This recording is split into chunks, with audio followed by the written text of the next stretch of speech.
Hey, I turned on the television, tried to catch a little news.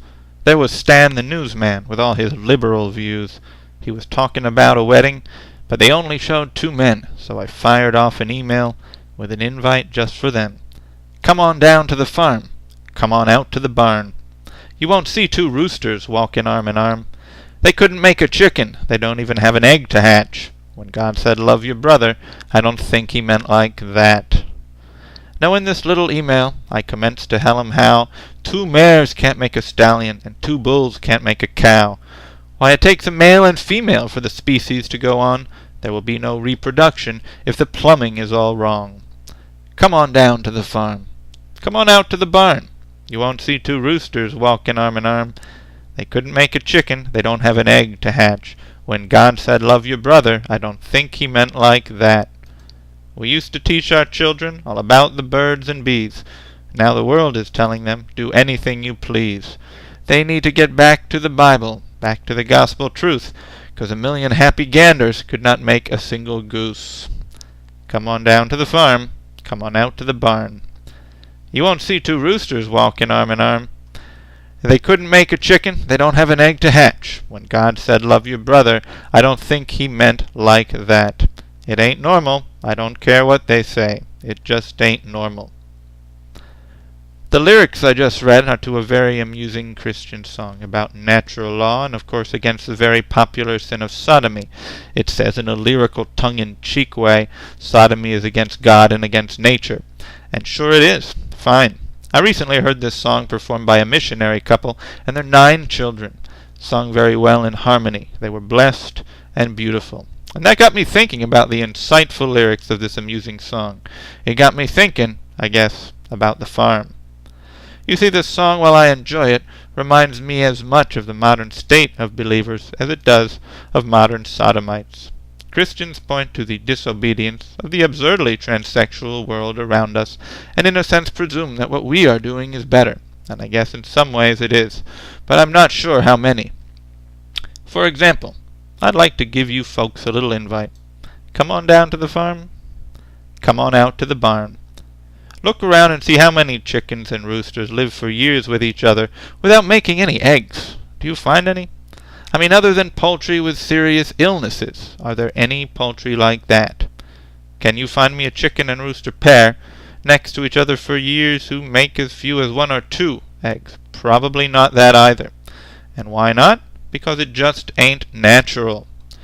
You see, when the male and female of the species get together, they procreate. That's what the plumbing is for. And unless they are ill, they produce the children God gives them.